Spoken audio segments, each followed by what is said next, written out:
If Michael Rappaport doesn't like us, I wear that as a badge of honor.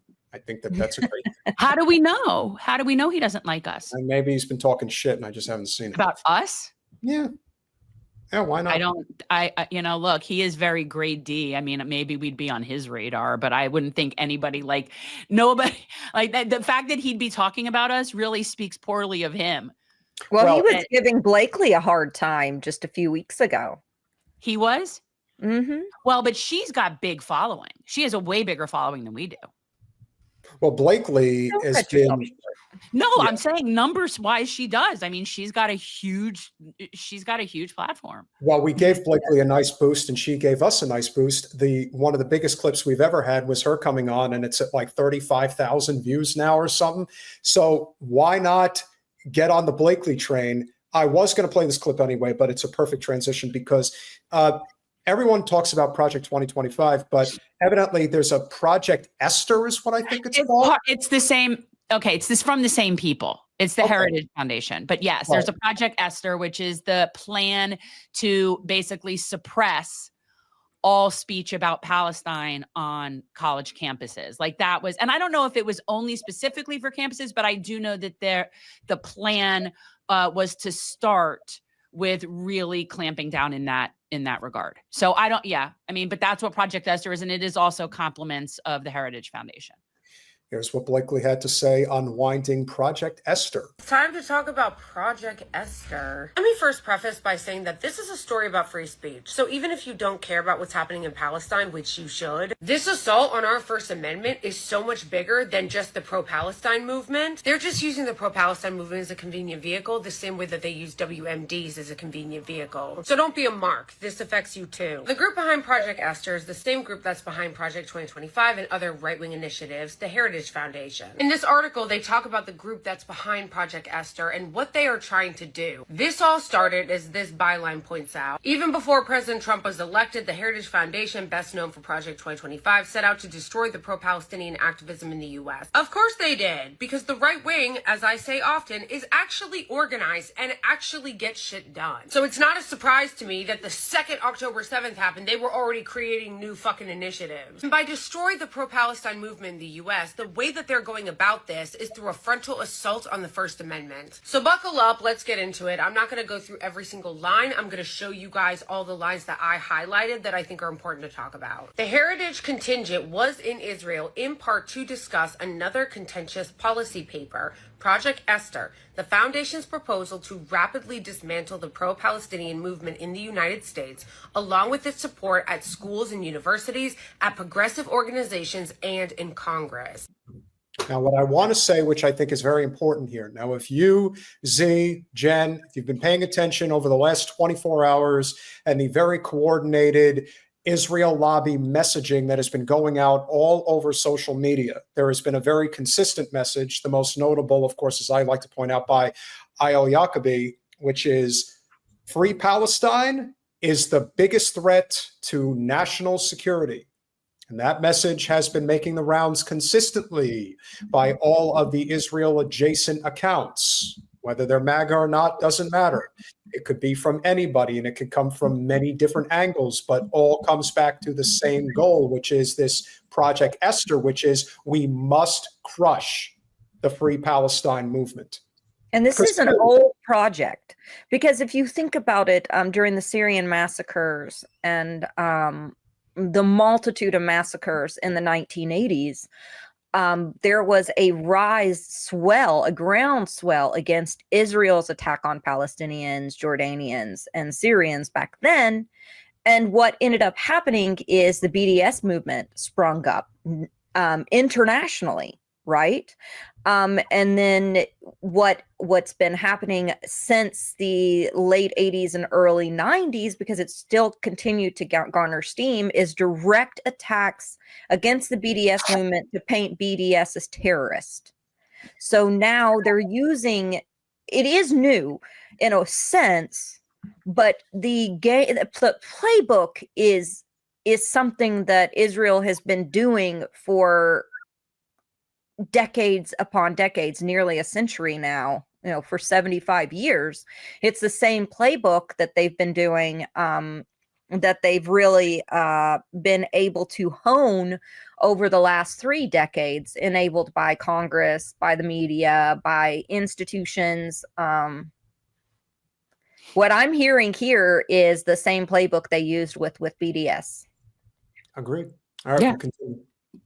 Republican and Democratic administrations alike have long supported and funded the Israeli regime as a crucial ally, and there have been bipartisan efforts to counter criticism of the Israeli regime by labeling a range of speech and organizing in support of Palestinian rights as support for terrorism. That's the whole fucking game. Like, that is the whole plan. That is the whole plan. Take any criticism of this foreign government and label it anti-Semitic and support for terrorism. That way, they not only get to ostracize you from polite society by calling you a racist and an anti-Semite, but they can also deplatform you, defund you, get you kicked out of school, get your funding stripped if you're an organization, an advocacy organization, sue you, get you fired from your job, or if you're not a citizen, deport you. But Project Esther aims to go further, equating actions such as participating in a pro-Palestinian campus protest with providing material support for terrorism. And the media, every step of the way, aids and abets this, and so have the universities.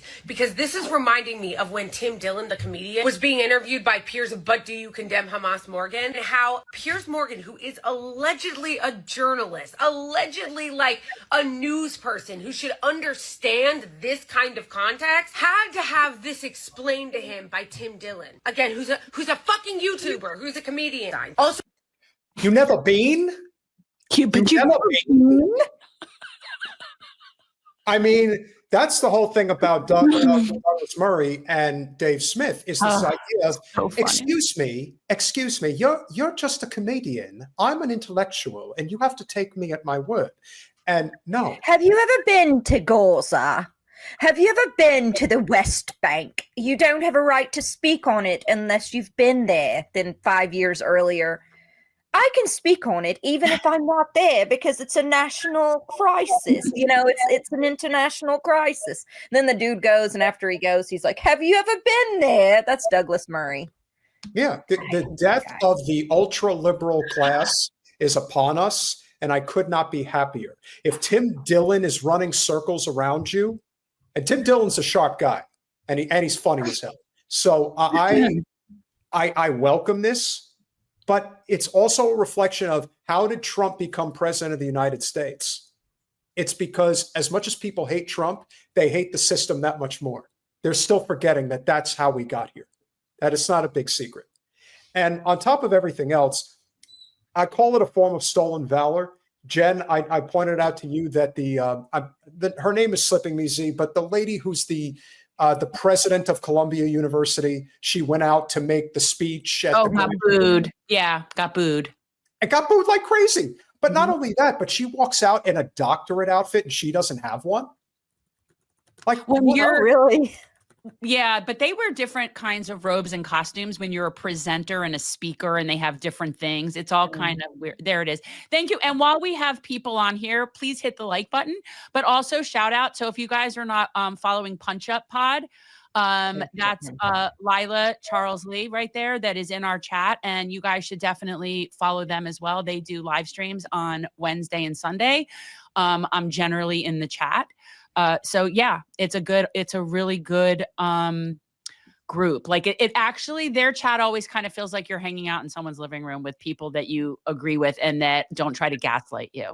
It's pleasant. Heck, they're getting toasty and smoky and all that. Yes, so, they also, yes, but I mean, I think they know that we do it even when they don't spin the wheel. Absolutely. Like I'm still smoking even if they don't spin the wheel. I'm just saying. Now, Lila and Pat knows. Anytime you're on, they're going to be spinning the wheel extra. Yeah, that was all good. All right, let's finish out our good friend Blakeley's commentary. So the ADL were a joke. They claim to be a civil rights organization, and yet when Jonathan Greenblatt, who is the head of the ADL, was asked what he was going to do to protect Palestinian protests or speech, this is what he said to Dana Bash just a few weeks ago. Dana Bash, who incidentally is also a Zionist extremist. And the Trump administration is also arresting international students, revoking some of their visas. You have been really clear that due process is essential. You have said that it's not even remotely clear that this has been the standard. What is the ADL doing to pressure the White House to give students who are being arrested due process? Well, look, the ADL, it's our job to protect the Jewish people. We're not sort of public defenders for some of the Hamasniks on these college campuses, and I don't want to be. And I think I really need to say that. You take Mahmoud Khalil.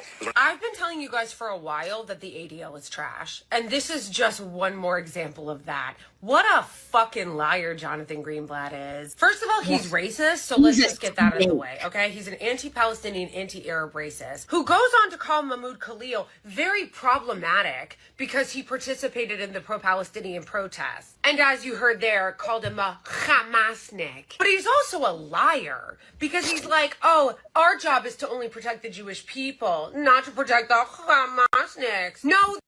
You know what that sounds like to me? I hate to say it, but that's exactly what we dealt with down here, Z, with the teachers union and dealing with this idea of, well, we're here to deal with the teachers. We're not concerned about the students. And then you don't even give a screening to Jen.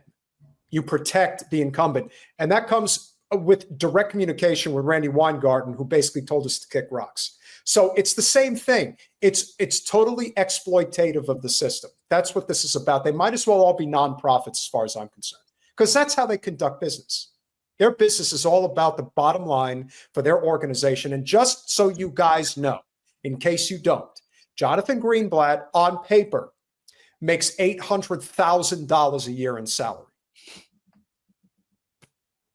The reason why Dana Bash thought to ask you that question, which of course she didn't follow up, she didn't push back on any of the fucking bullshit he said, because she's also there to be a Zionist extremist that helps manufacture consent for genocide and manufacture consent for Project Esther. But she asked what they were doing to push back against the White House and try to pressure them when it came to defending civil liberties, because that is in fact actually something they claim to do. In fact, Greenblatt himself loves to brag about how they stood up against the Trump administration's Muslim ban in the first term. True. Correct. Yeah, Greenblatt's disgusting. Make no mistake, the Anti-Defamation League has nothing to do with defamation, and it has nothing to do with protecting Jewish people. They exist to protect the Zionist entity. No, I'm just saying, like, that's what their purpose is. It has nothing to do with Jewish protection. They'll defend straight up, just on the face, anti-Semitic neo-Nazis. They'll defend people like that as long as those people are defending Israel. I mean, you've seen them show support for Ben Shapiro or show support. And I will say that there are ways that Ben Shapiro, despite being Jewish, is anti-Semitic, and that's by him constantly equating Judaism to Israel. And he's always out there saying, you know, that person isn't a real Jew because they criticize Israel, which is absolutely insane. And then you have people like Nick Fuentes that, the ADL will skirt around. It's they've done that years ago, which Nick Fuentes is now more critical of Israel. So now he's on their baddie list. But when he was defending Israel, they were skirting around him, skirting around Alex Jones.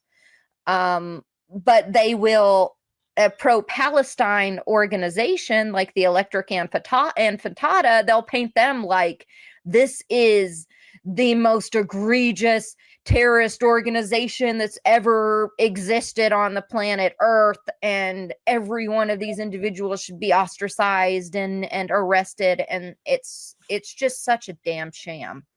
Yeah. But I mean, the premise is, and people need to really understand this, and I want to say this while there's this many people watching, guys, when you're in other shows or in other live streams and you're in chats and you see people saying things that are anti-Jewish, not anti-Zio, anti-Jewish, you need to correct that.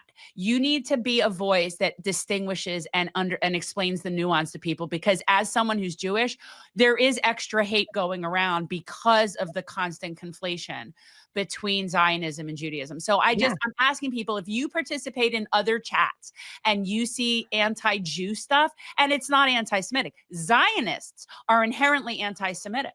Zionism is an anti-Semitic thing. That it just is. And what's ironic is none of the people that claim anti-Semitism are even Semites. They're all a bunch of white Ashkenazi people. They are the anti-Semites because they don't like the brown people. And Semites are the Arabic peoples that are indigenous to the Levant. That's the Semites that they don't like. So I just find it funny that white Ashkenazi people are constantly crying about anti-Semitism when they're not even Semites. But Zionism is inherently anti-Semitic. And it's like you're giving out this presumption that the way you're behaving is inherently Jewish, and it's so evil. So what an anti-Semitic thing that is, to start like affiliating my people with your evil shit, your white supremacist shit.